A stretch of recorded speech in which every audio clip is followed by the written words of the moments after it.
राधे राधे भक्तजनों, आज आप सुनेंगे चैत्र मास में छठ व्रत कथा। छोटी बहू का दुख भरी कहानी है। इस छठ व्रत कथा जरूर आप लोग सुने। एक गांव था, उस गांव में एक परिवार रहता था। उस परिवार में सासू माँ और 3 बहू थी। जो तीनों बहू में 2 बहू का 2 संतान था, लेकिन छोटी बहू का अभी तक कोई संतान नहीं हुआ था। उनकी सासू माँ ताना मारती है, दोनों जेठानी ताना मारती है, कहती है कि क्या रे छोटी, देख 5 बरस में मेरा 2 संतान हो गया। देख छोटी जेठानी को, उन्हें भी 2 संतान हो गए, लेकिन तेरा तो 2 साल हो गया शादी का, बाकी अभी तक तो तू कोई संतान नहीं दी। सासू माँ कहती है कि हाँ बहू, अभी तक तो ये मुझे पोता नहीं दी, ये ना जाने कब मुझे पोता देगी। मैं पोता का मुख देखूंगी या नहीं देखूंगी, कोई ठीक नहीं है। सारा दिन दोनों जेठानी मिलकर उन्हें बहुत सताती है, बहुत तकलीफ देती है, घर का सारा काम करवाती है। और उनकी पति तो परदेश गए हुए थे। वो ताना सुन सुनकर छोटी बहू दुबला पतला होने लगी।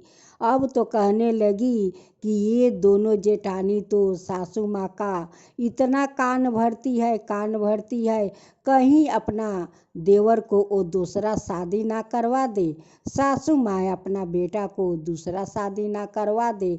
इसी डर के कारण छोटी बहू दुबला होने लगी। डर डर कर छोटी बहू रहती थी। एक दिन छोटी बहू अपना पड़ोसिन के घर जाती है, तो वहाँ पर देखती है कि वो लोग 2 सूप में फल सजाया है और डाली है। उस घर का पड़ोसिन बहुत अच्छी थी। वो कहती है कि क्या रे छोटी, तू इतना क्यों सुखा रही है, तेरा क्या हुआ कि इतना दुबला पतला होते जा रही है। तब छोटी बहू आँख में आंसू भरे हुए अपना पड़ोसिन से कहती है कि मैं क्या कहूँ दीदी, देखिए ना, मेरे दोनों जेठानी सासू माँ के कान भरते रहती है कि 2 साल हो गया शादी का, अभी तक कोई नहीं संतान दिया। सासू माँ भी कहती है कि हाँ बहू, अभी तक तो छोटी बहू कोई संतान नहीं दी, मुझे दादी नहीं बनाई। लगता है दीदी ये सब लोग मिलकर अपना देवर और बेटा को दूसरा शादी करवाना चाहते हैं। अगर वो आ गए परदेश से तो वो लोग शादी करवा देंगे।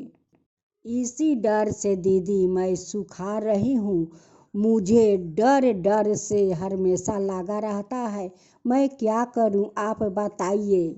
पड़ोसिन कहती है कि छोटी, तू मेरा बात मानेगी, देखे चैत्र मास के चैती छठ आ गया है, देख हम लोग फल फलहार डाला सब कुछ कीन रहा हूँ, तू छठ माता का तू मानत मांग और बोल कि हे छठ माता, मेरा गोद भर जाएगा तो आपका कोसी भर कर मैं श्रद्धा पूर्वक आपका पूजा करूँगी। पड़ोसिन कहती है कि देख छोटी, हम लोग काल घाट पर जाएंगे, तू मेरे साथ चल, तू जल में उतर जाएगी, पान और सुपारी लेकर तू जल में खड़ा होकर माँ छठ का तू मिनती करेगी, देखना तेरा जरूर गोद छठ माता भर देगी, तेरा पति भी आ जाएगा। छोटी बहू कहती है कि ठीक है दीदी, मैं भी काले घाट पर चलूँगी, आप लोग के संग जल में खड़ा होकर पान सुपारी लेकर सूरज भगवान और छठी माता से मैं मिनती करूँगी। छठ माता का ऐसा कृपा हुआ कि छोटी बहू अपना घर जाती है और उनकी पति उधर से परदेश से आ जाते हैं। छोटी बहू अपना घर जाती है, अपना पति को भोजन बनाकर उसे भोजन करवाती है और उस दिन वो उपवास रह जाती है और रह कर वो रात में सो जाती है। जब सुबह हुआ तो अपना पति से कहती है कि पड़ोस के दीदी काले छठ पूजा कर रही है, वो मुझे बोली है कि चलो तुम भी मेरे साथ जल में 5 सुपारी लेकर खड़ा होना, मैं जाऊं स्वामी। उनकी पति कहते हैं कि क्यों नहीं, चलो मैं भी तुम्हारे साथ घाट पर चलूँगा। छोटी बहू जाती है, गंगा में स्नान करती है, 5 सुपारी लेकर वो सूरज भगवान से वो मिनती करती है, छठ माता से मिनती करती है। छठ माता वो भी तो एक माँ है, माँ को वो पुकार सुनती है। जो भक्त श्रद्धा भक्ति से उन्हें पुकारे आ माँ भला नहीं आएगी, भला उनकी बात नहीं सुनेगी, ऐसा तो कभी हो नहीं सकता। छठ माता उनकी दुख सुन लेती है और छठ पूजा का 2 दिन के बाद उनकी गर्भ भर देती है। जैसे उनकी 1 महीना पूरी होती है वो उल्टी करना शुरू कर देती है। अब तो जेठानी लोग देख कर कहने लगी कि ये तो उल्टी कर रही है, ये तो बोमी कर रही है, लगता है कि ये देवरानी माँ बन गई है। 9 महीना का बाद देवरानी 2 संतान को जन्म देती है, एक लड़का और एक लड़की। अब तो उनकी पति का खुशी का ठिकाना नहीं है। अब सासू माँ अपना छोटी बहू से बहुत प्रेम करने लगती है, जेठानी लोग प्रेम करने लगती है। दोनों जेठानी आपस में बातचीत करती है, कहती है कि देखो हम लोग इन्हें बाजिन बाजिन कहते थे कि ये बाजिन को कभी संतान नहीं होगा, लेकिन ये तो चमत्कार हो गया। ये काल घाट पर जाकर पान फूल लेकर ये जल में खड़ा थी, आ देखो इसका तो चमत्कार हो गया, एक बार में 2 संतान को जन्म दी है, एक लड़का आ एक लड़की। इनका तो सारा खुशी छठ मैया भर दी है। अब तो दोनों जेठानी दोनों अपने में बात कर रही थी कि हम लोग सोच रहे थे कि देवर जी को दूसरा हम लोग शादी करवाएंगे। हम लोग रोज सासू माँ के कान भर रही थी कि वो परदेश से आएंगे तो उन्हें हम लोग कहकर आज शादी करवा देंगे, लेकिन ये तो चमत्कार हो गया। देखो देवरानी का कितना सुंदर सुंदर उनकी लड़का और लड़की हुई है। देखो सासू माँ के खुशी देखो, वो जाकर पास में बैठी है। अगले साल अपना पति से कहकर बाजार से सारे फल मूंग आटा तेल सब कुछ मंगाती है, ठेकुआ बनाती है, दौरा सजाती है और धाम धूम से बाजा बजा कर वो छठ घाट पर अपना दोनों बच्चों को लेकर जाती है। छोटी बहू वो कोसी भरती है, कहती है कि हे छठ माता आपका तो कृपा अपरंपार है, मैं आपसे मिनती की आप मेरा मिनती सुन ली और एक साथ 2 संतान दिया। हे माँ आप तो बहुत दयालु है, बहुत दयालु है। मैं हर साल छठ व्रत करूँगी, श्रद्धा भक्ति के साथ करूँगी। हे माँ हमारा दोनों संतान को बनाए रखना, मेरा सुहाग को बनाए रखना, मेरा साथ में सारे परिवार को आप कृपा करना। दोनों जेठानी अपना देवरानी को वो श्रद्धा भक्ति देख कर कहती है कि देवरानी हम दोनों तुम्हारे साथ अगले साल से छठ माता का धूमधाम से हम दोनों व्रत करेंगे तुम्हारे साथ है। हे छठी मैया जैसे आप छोटी देवरानी पर कृपा किया वैसा ही कृपा सब पर करना, जो आपका कथा सुनाए, जो सुने, जो हुंकार भरे उन सब पर कृपा करना। हे छठी माता सब पर कृपा करना। हे छठ माता तो हम सब मिलकर बोलते हैं छठ माता की जय, सूर्या भगवान की जय, छठ माता की जय, सूर्या भगवान की जय। छठी मैया की जय हो, छठी मैया की जय हो, सूर्य भगवान की जय हो, सूर्य भगवान की जय हो। आप सुने छठ माता की व्रत गाथा। एक डुमरी गांव में ब्राह्मण ब्राह्मणी रहा करते। ब्राह्मण ब्राह्मणी बहुत गरीब थे, बहुत गरीब। उनका तो कोई संतान भी नहीं था। वो एक आदमी का ऊख का खेत था। उसी ऊख का खेत में उन्हें काम मिला था रोज पानी डालना। रोज ब्राह्मण देव जाकर उस ऊख का खेत में पानी डालते और रोज 5 ऊख काट कर लिया कर बाजार में बेचा करता।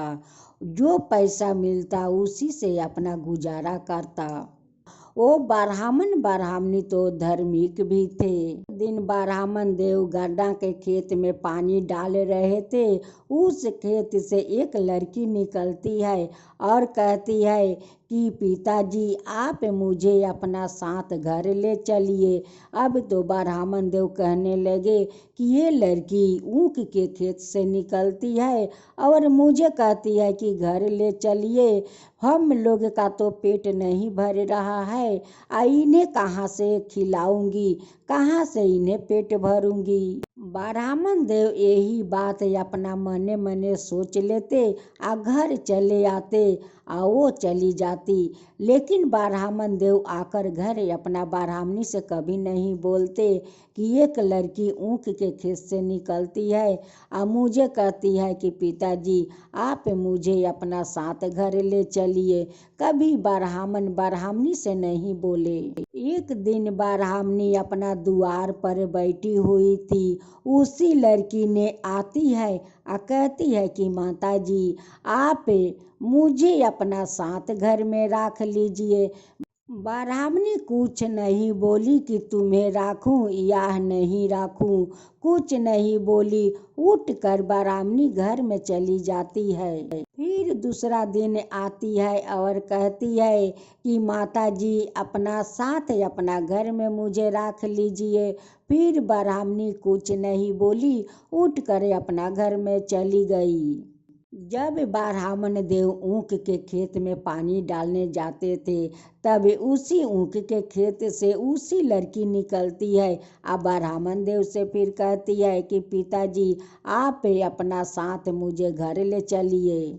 लेकिन ब्राह्मणों देव कभी नहीं बोले कि तुम्हें घर ले जाऊंगी या है नहीं ले जाऊंगी। कभी ब्राह्मण देव नहीं बोले।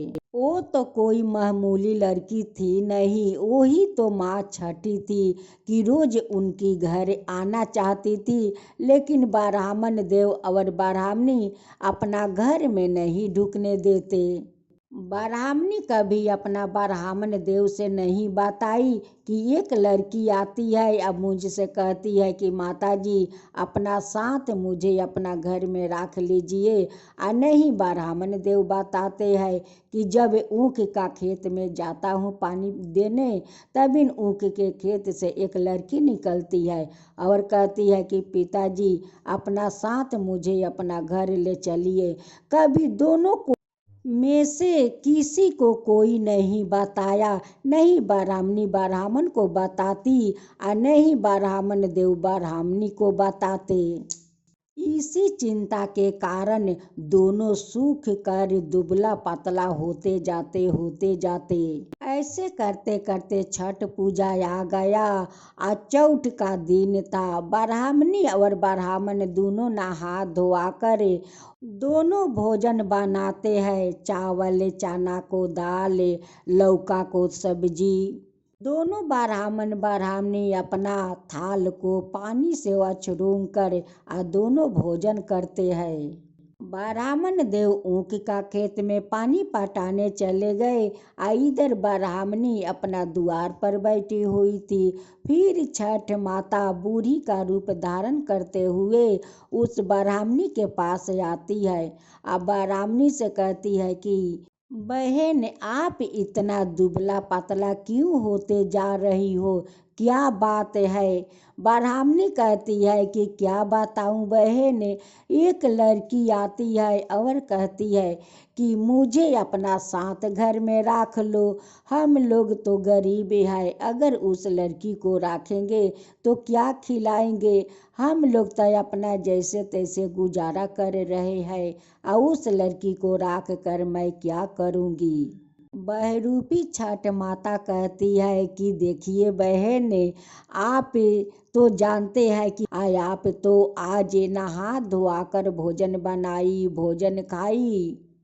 बहरूपी छठ माता उस ब्राह्मणी से कहती है कि देखो बहन, भगवान झूठ ना बोलवाए, ना जाने कि कवन रूप में कवन महारानी आ जाए, उस लिए उसे आपका घर में रख लेना चाहिए। तब ब्राह्मणी कहती है कि बहन, आप सच बोल रही हो, ना जाने कवन रूप में कवन देवी आ जाएगी। देखिए काल तो पंचमी है, माँ छठी का पूजा है। हम लोग तो काल खीर और रोटी बनाकर भोजन करेंगे और छठी माँ का भोग लगाएंगे। ब्राह्मणी कहती है उस बहरूपी छठ माता से कि बहन, काल अगर उस लड़की आ जाएगी तो मैं उन्हें अपना घर में रख लूँगी। ब्राह्मणी पंचमी का दिन सारा दिन बैठकर उस द्वार पर उसी लड़की का इंतजार कर रही थी कि आज लड़की आएगी तो मैं उसे घर में ले लूँगी। देखते देखते तो ब्राह्मणी को शाम हो गया। ठीक 6 बजे के करीब में उसी लड़की आती है, अब फिर कहती है कि माता जी, अपना साथ मुझे अपना घर में रख लीजिए। ब्राह्मणी कहती है कि ठीक है बेटी, आज मैं तुम्हें अपना घर में रख लेती हूँ। जब ब्राह्मण देव बाहर से आते हैं या उस लड़की को देखकर वो बहुत आश्चर्य में पड़ जाते हैं कि इसी लड़की तो रोज ऊख के खेत से निकलती है और मुझे कहती है कि पिताजी अपना साथ घर मुझे ले चलिए, ये लड़की तो आकर मेरी घर में बैठी है। फिर भी ब्राह्मण देव अपना ब्राह्मणी से कुछ नहीं बताते हैं कि इसी लड़की तो रोज ऊख का खेत से निकलती है। मुझसे कहती है कि पिताजी आप अपना साथ मुझे घर ले चलिए। ब्राह्मण देव घुट घुट कर रह जाते हैं, लेकिन ब्राह्मणी से नहीं बताते हैं। इधर ब्राह्मणी घुट घुट कर रह जाती है, लेकिन अपना ब्राह्मण से नहीं बताती है कि यही लड़की तो रोज मेरे घर आती है और कहती है कि माता जी आप मुझे अपना साथ घर में रख लीजिए। नहीं ब्राह्मणी ब्राह्मण को बताती है और नहीं ब्राह्मण देव ब्राह्मणी को बताते हैं। ब्राह्मणी उस लड़की से कहती है कि बेटी तुम बैठो, देखो हम दोनों आज उपवास किया है। आज तो पंचमी है, छठ माता का घर का पूजा है, उनके लिए तो रोटी और खीर बनाना होगा। आज का दिन हम लोग एक समय खीर और रोटी का भोजन करेंगे। यही करके काल 24 घंटा हम लोग उपवास रहेंगे।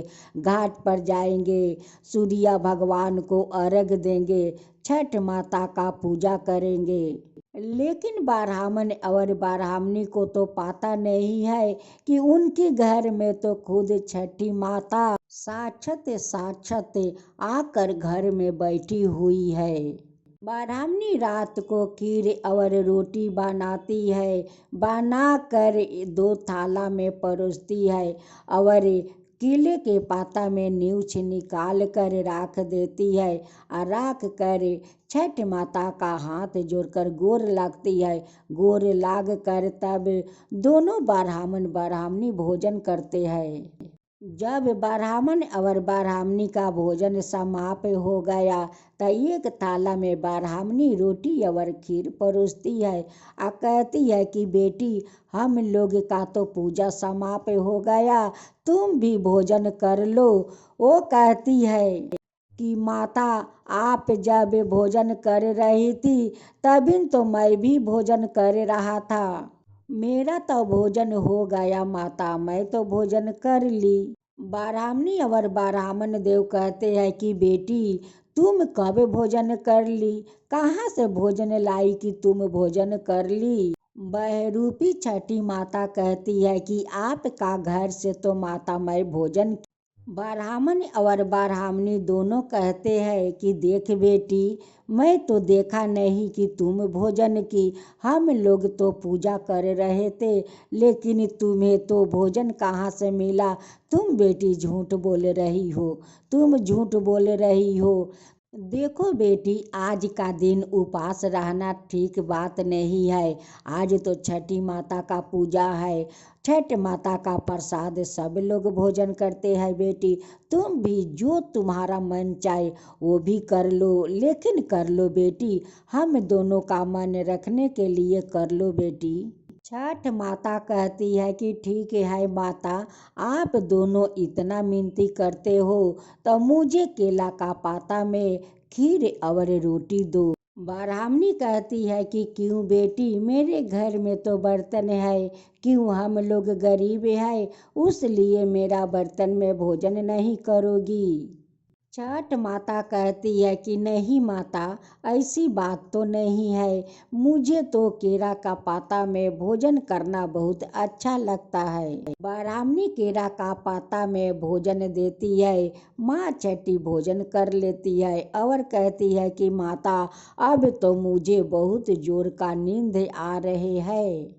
ब्राह्मणी कहती है कि ठीक है बेटी, जब तुम्हारा नींद आती है तो जाओ घर में सो जाओ, हम दोनों इस चौकी पर सो जाते हैं। माँ छठी घर में जाती है और ब्राह्मण ब्राह्मणी बाहर चौकी पर सो जाते हैं। छठ माता तो उनकी घर में अन्न से धन भर कर चली जाती है। जब ब्राह्मण ब्राह्मणी को अंगी टूटा तो सुबह घर में जाकर देखती है तो छठी माता तो है नहीं, घर में तो अन्न धन से भर गया है। अब तो ब्राह्मणी कहने लगी कि वो कोई मामूली लड़की नहीं थी, वही तो छठ माता थी, हम लोग का घर साक्षात छठी माता आई थी। वो केरे के पाता में खीर और रोटी भोजन की, वो तो छठी माता थी। देखिए घर में आकर अन्न धन भर कर चली गई। अब तो ब्राह्मण ब्राह्मणी षष्ठी का दिन पर पकवान बनाते हैं और माँ छठी को धूमधाम से पूजा करते हैं और ब्राह्मण ब्राह्मणी को तो अन्न धन से उनकी घर भर गया। घर तो भरा तो भरा, माँ छठी तो वो दोनों को गोद भर दिया।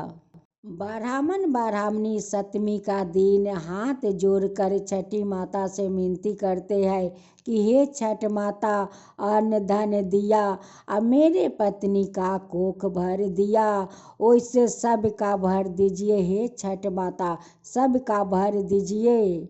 कुछ दिन का बाद ब्राह्मणी खूब सुंदर एक पुत्रा का जन्म देती है। अब तो ब्राह्मण ब्राह्मणी बहुत खुश हो गए कि छठ माँ तो धन है, हमारा घर में धन भी भर दिया, संतान भी दे दिया। हे छठ माता, जैसे आप उस ब्राह्मण ब्राह्मणी का घर में आकर उन्हें घर धन से भर दिया, उनकी घर में संतान दे दिया, वैसे सबका मनोकामना पूरा कीजिए हे छठ माता, सबका मनोकामना पूरा कीजिए। अब आप सुने एक छोटा सा छठ माता का गीत। एक बहन अपना भाई से क्या मांगती है या भाई उन्हें क्या जवाब देते हैं। हमारा के लैया भैया के रवा सन सवा, हमारा के लैया भैया उखवा सन सवा, हमहू करबा भैया छठिया बरतिया, हमहू करबा भैया छठिया बरतिया,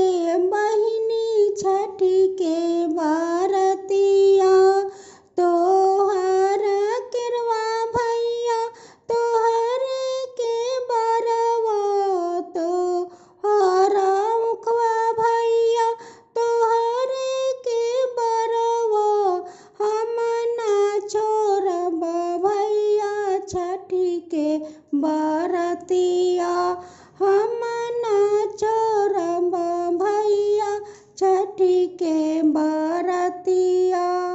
केरावाली आए में हम खवाली आएब, गहुआली आए में हम तेलावाली आएब, हमहू करब भैया छठी के बरतिया, हमहू करब भैया छठी के बरतिया।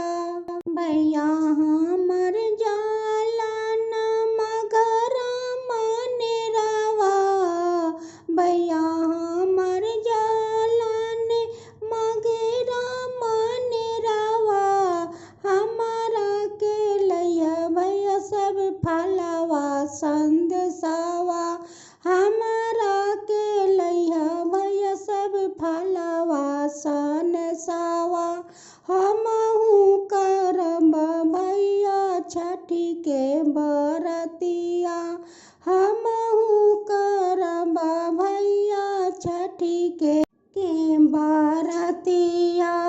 भैया हमर जाला न मगर